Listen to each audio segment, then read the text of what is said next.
Hello, welcome. I'm Hannah, and for today I wanted to do a video that I saw Millie Bad to the Brow do a couple months ago. She used like a random generator to select shadows in her collection, and then she talked about whether or not she would repurchase them. And I thought it was such a good idea. I love contextualizing makeup instead of just talking about what's new, what's good, what's shiny. Sometimes a little bit of that is fun too, but I love the idea of revisiting older shadows that are no longer new and shiny and exciting because of that, and deciding if, using my current knowledge, I would once again decide to add them to my collection if I had that option, if I didn't own them anymore. So for this, I'm gonna use my boot, where if you're new here, you might not know I have slips where I have all of my shadows written out.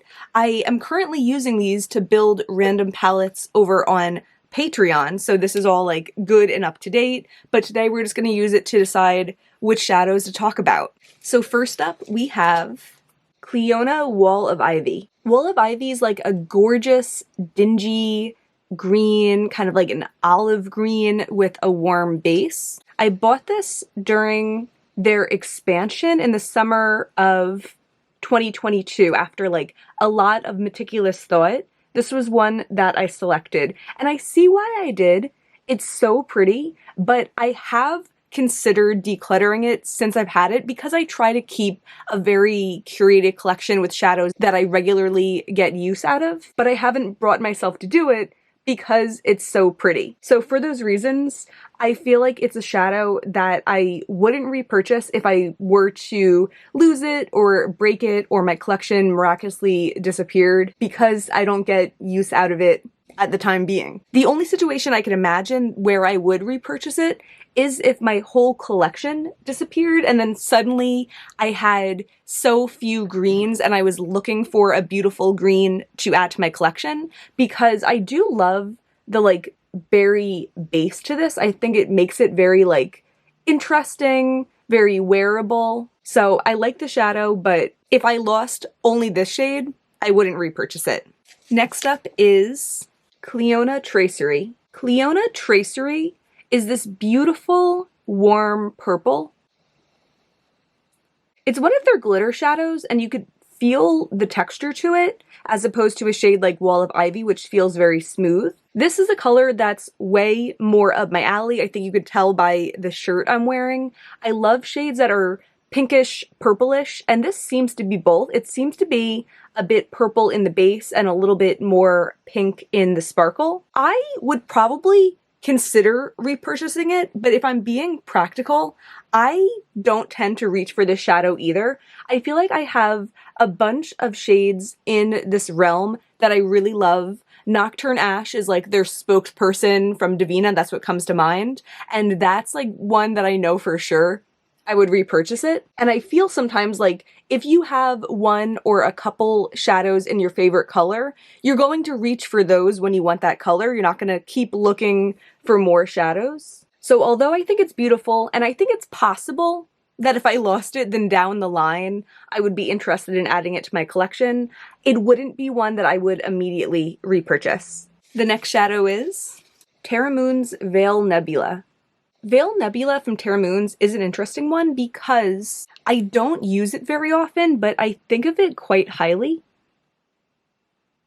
I mean, I think you can see from the swatch, it's such an interesting shadow. It has a contrasting sparkle and base, just like Wall of Ivy does. But in the case of Veil Nebula, it's like a deep brownish purple base, and then the sparkle on top is like an olive green to a gold, and I know that in less direct lights there's more shifts in there too. This is a shadow that I feel like realistically I wouldn't run out and purchase it when the incident occurred when I stopped being able to use this one, because breaking it or losing it wouldn't change my life in any major way. There hasn't been an instance in the past year that I've reached in for it, so there probably wouldn't be an instance in the next year where I'd be looking to use it either. But because I think of it so fondly, I could imagine myself down the road wanting to repurchase it, wanting to give myself another shot to make good use out of it, because it's just so pretty. It's one of those shades that it's like only indie shadows could do that. Next up, Luxie Jeepers Creepers. Luxie Jeepers Creepers. This one I had to retrieve out of my Twilight palette, so of all the shadows we've talked about this far, this is the one that I know I've used recently. And it's funny looking at it so close to Wall of Ivy because it is a similar gist. It's like a more brown base and a green shimmer, but it's just a little bit lighter with Jeepers Creepers. The base is a lighter brown. The green is like a little bit more of a mid-toned, grass-toned green. And it just feels like an easier to wear shadow, which is probably why I do wear it sometimes. But although this is the first one that I would definitely repurchase if I were to cease having it, I don't think I can repurchase it. I just did a quick search. It's not on the Luxie website anymore, and a viewer had told me that they corresponded with Luxie, and Luxie confirmed that they were discontinuing all but like 40 of their shadows, which on the negative is really annoying, but I guess like a little bit of a silver lining, if you want to look at it that way, is they're probably discontinuing those because they'll be releasing similar shadows soon. Either that or they can't get the pigments anymore. But knowing Luxie, it's probably the similar shadows thing. So if this was a real world scenario, I would want to repurchase this, and then I would just keep my eyes out for when Luxie releases its cousin, basically. The next one, Cleona Shard. Cleona Shard. I think the shadow's so pretty, and I so rarely use it. I think we're all in agreement now that I really like a berry base. I've kept this one around through declutters, thinking it would make such a good deepening shade for like blues, specifically for Cleona Abrasion. This is like a deeper version of it, and they would look so pretty together, but I never do that. So similar to some of the early ones, I think I might be tempted to repurchase it. Also, if I had a smaller collection, there might be more room for me to get to know it, or at least trick myself again into thinking I have capacity to get to know it. But realistically, it wouldn't be one that I would rush to repurchase because history has shown me that I just don't end up using it.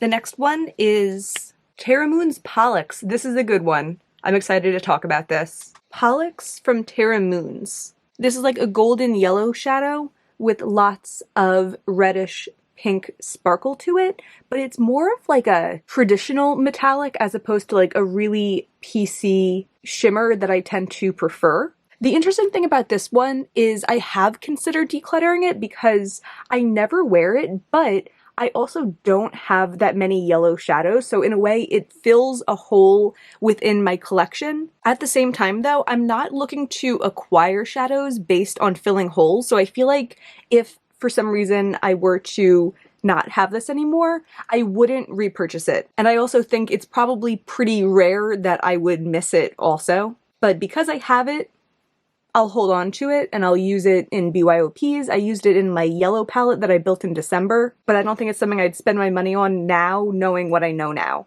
Next up, Give Me Glow Electric Unicorn. Give Me Glow Electric Unicorn. I haven't used this in forever because I really stepped away from using my larger pans. This is like a 36mm pan. But when I first got this, I was so impressed by it. The formula is beautiful. It kind of reminds me of Luxe from Cleona.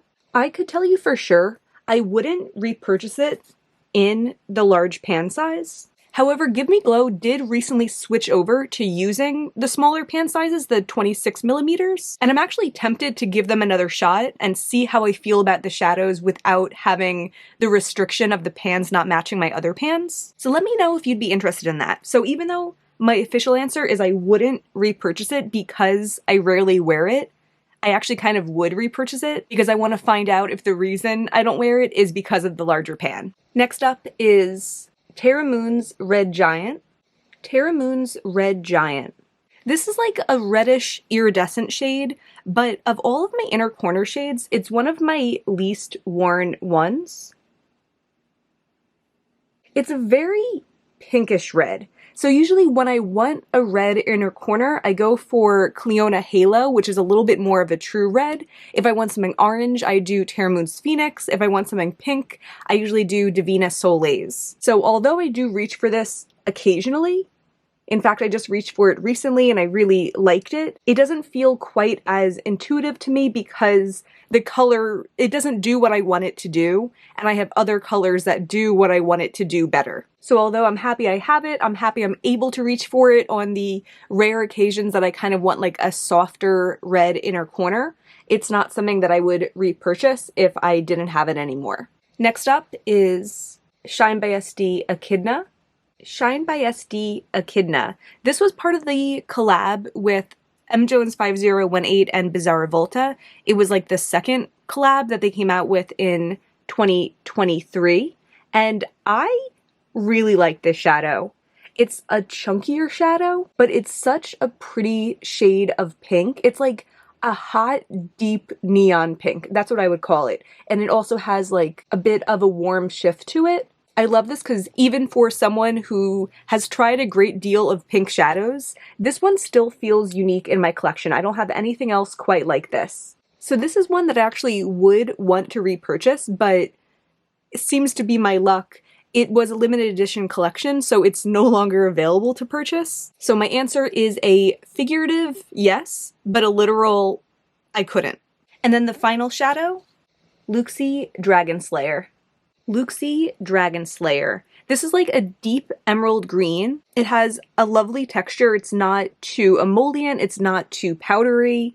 Very like full pigment, full coverage, and very shimmery. It's like filled with tons of small shimmer particles, which I love. This isn't the type of shadow that I would wear all over my lid. It's just not really my vibe, but I do love the formula of this enough, and I'm happy that I have it to deepen up green looks. I think my feelings of this are definitely influenced by the price point of Luie. These are $3 shadows. Sometimes you can find sales that are $2.50 or $2. If this was an $18 Terra Moon shade, I would say no, I wouldn't repurchase it. But a $3 Luie shade, and I just checked, it's still available on their website, I would repurchase this if I was like rebuilding my collection. I find it to be a useful, easy to work with tool, and it doesn't bother me if I'm not that often wearing this $3 shadow. I just like it, and for good reason. It's really pretty. Here's a look at the palette of the 10 shadows. And here's all of the swatches together. I hope this was fun to watch. It was such like an interesting lens to look at my collection through, because although I have so many shadows that I love, if I were to rebuild my entire collection, it would look a lot different and be a lot smaller than what my collection is now. So I hope this serves as a reminder for that. Maybe any of these shadows had been on your radar, or maybe the thought process could be applicable to other shadows you've been considering purchasing. Also, another shout out to Bad to the Brow for this idea.